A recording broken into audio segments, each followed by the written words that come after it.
Hello, everybody, and welcome to a G.I. Joe classified sort of, what would you call it? Uh,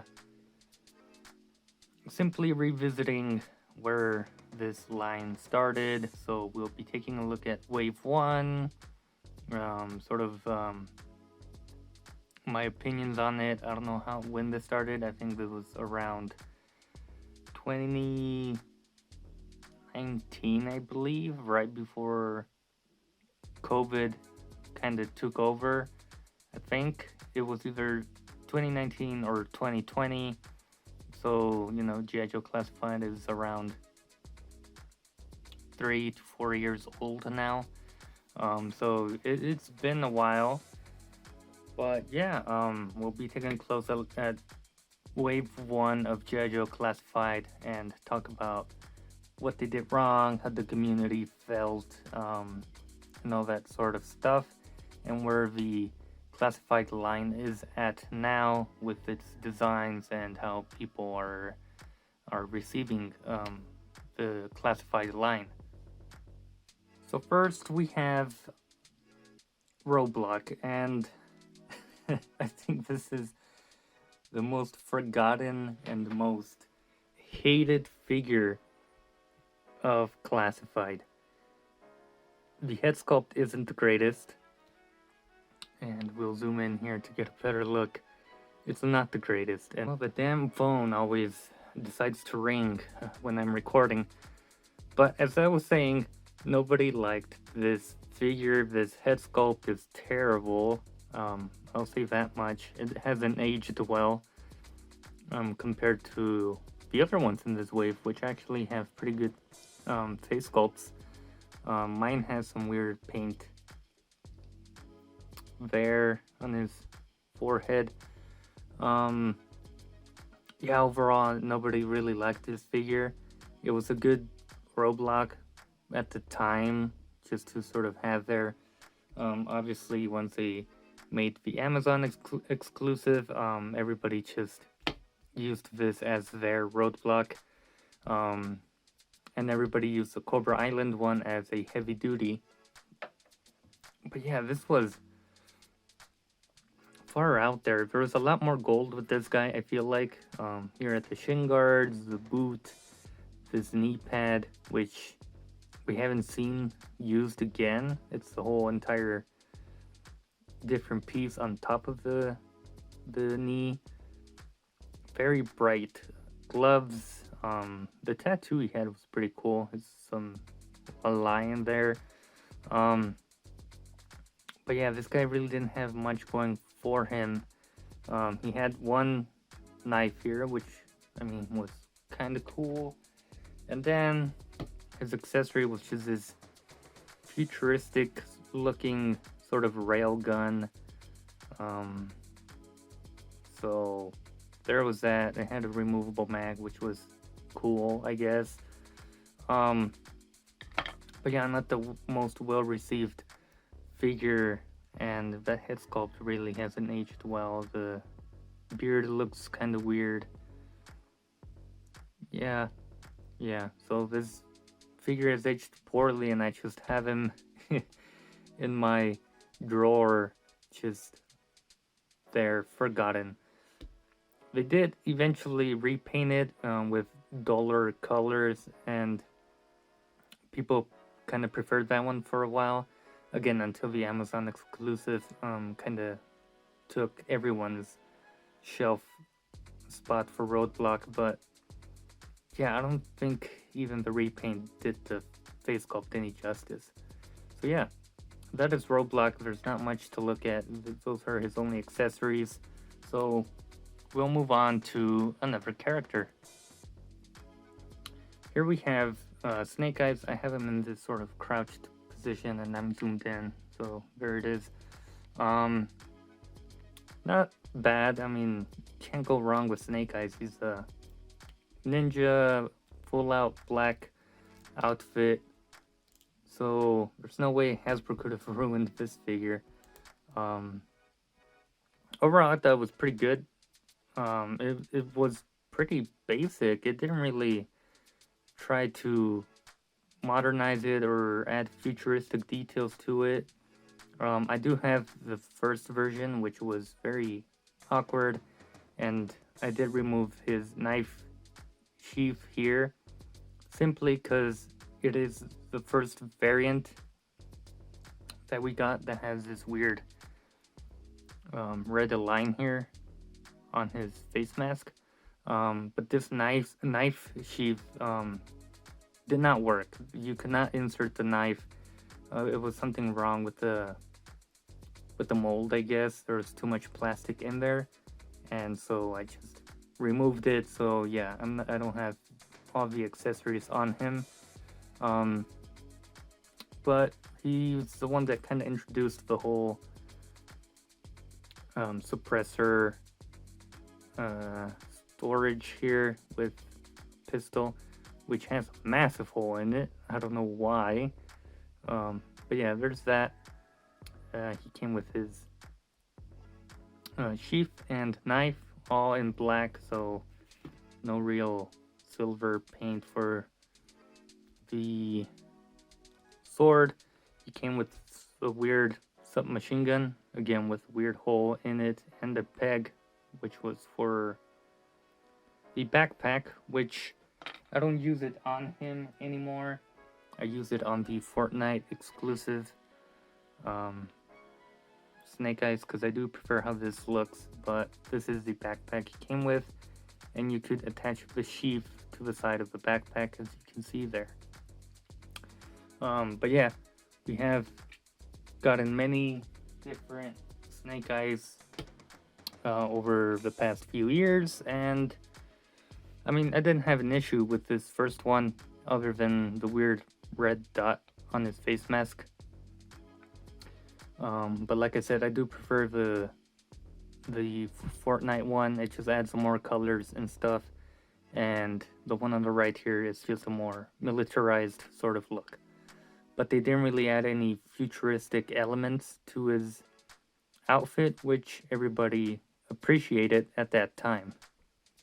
Anyway, that is Snake Eyes. We'll move on to another character.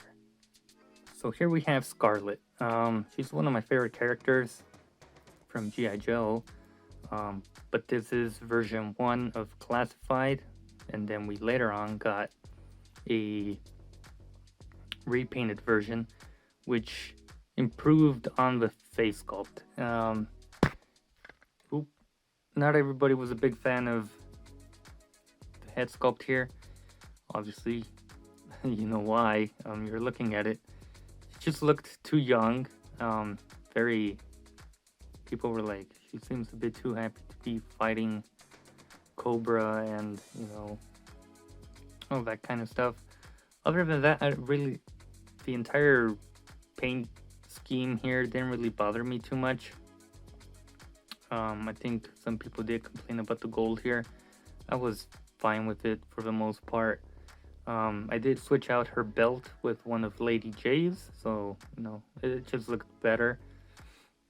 This is not her gun. She came initially with a, what is this, bow and arrow, crossbow. There you go, crossbow.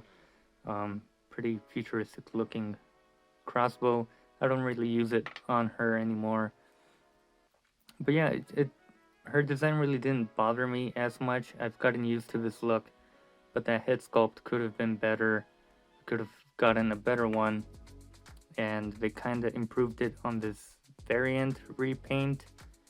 But yeah, I think the red color really needs to be red, not orange. I think that would be my other complaint. Her hair needs to be bright red and not orange.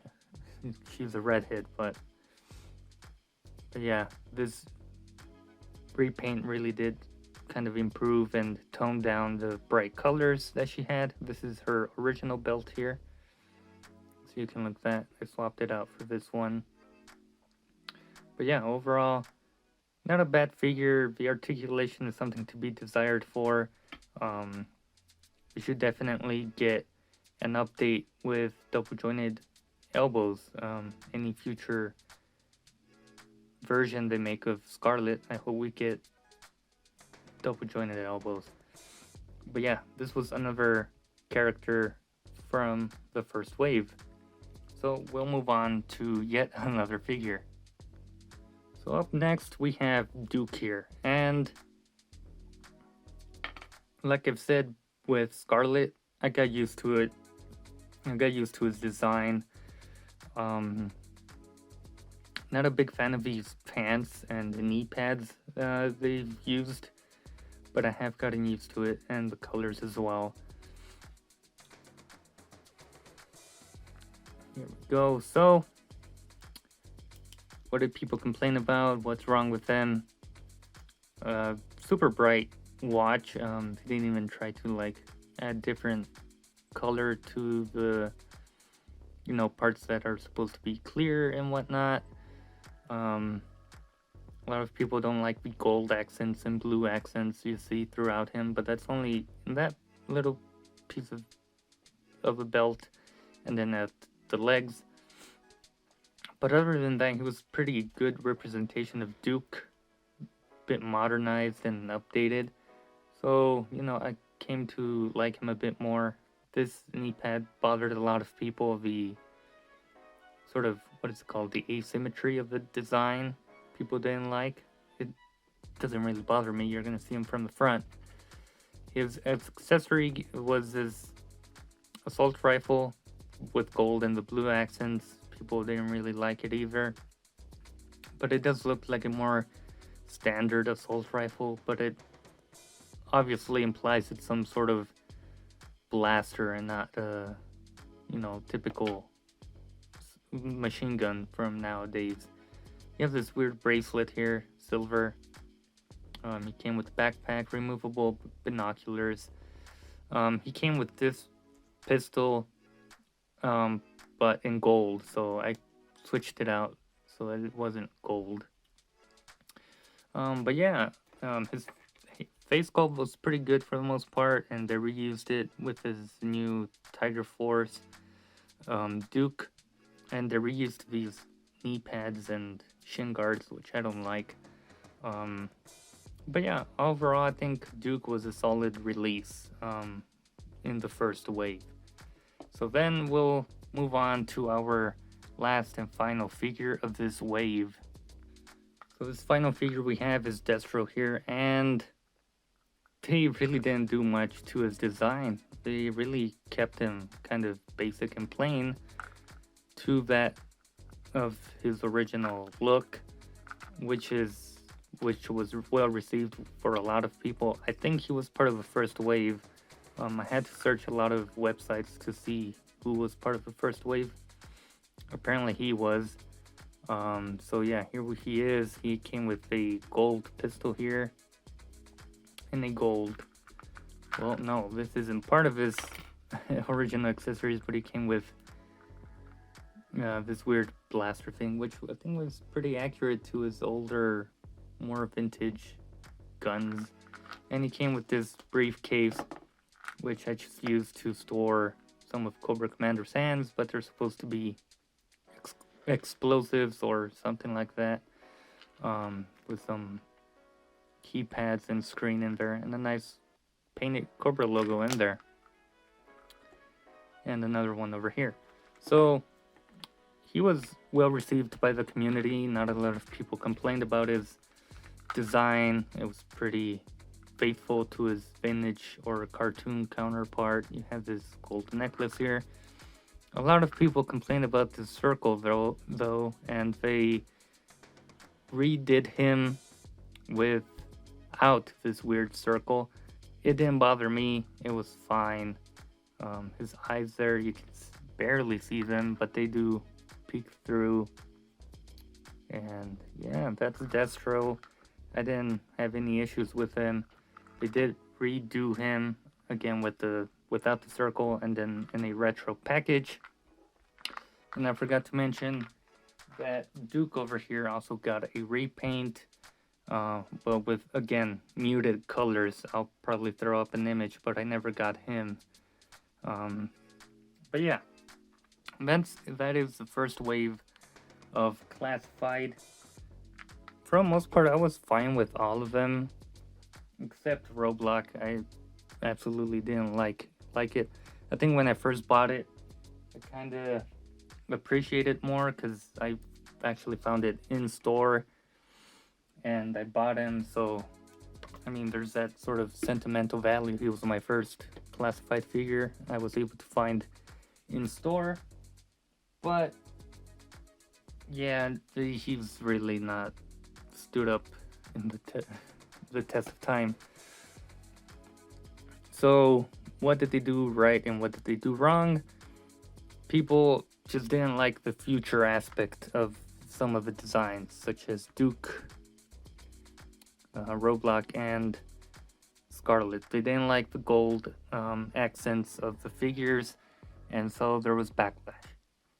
And now that we are seeing more sort of classic vintage looks with, for example, Serpentor and Roadblock, people are preferring this look, but then there's people who was getting used to this modernization of the characters, and so they got upset that Hasbro made a drastic change, and now it was very, you couldn't put them on the same shelf because obviously these guys are supposed to be in the future. Well, their more recent figures are more vintage looking, more retro, so you know, different styles don't combine. I personally got used to their looks and designs, except for obviously Roadblock.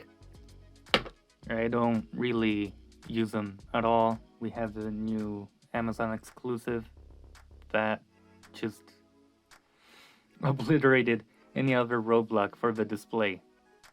I still have Duke on display. He's sort of in the back, so I don't really see his ugly shin guards and knee pads. I still have her with the main sort of Joe display, and I have Snake Eyes sort of for my Tiger Force display, and Deathstroke has not been replaced because he is great. No need to fix him, at least right now. But yeah, that is the first wave, and something to note, they released 5 figures in the first wave, where later on we only started getting 5 figure waves. So once again, I'm not sure if this is accurate, if this is the first wave we got.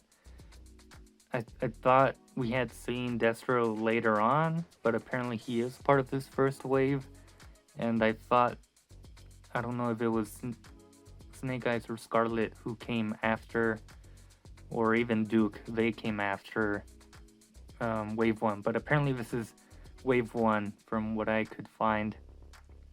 But yeah, if you guys enjoyed this video, leave a like and subscribe, all that stuff. Comment what you thought about the first wave of G.I. Joe.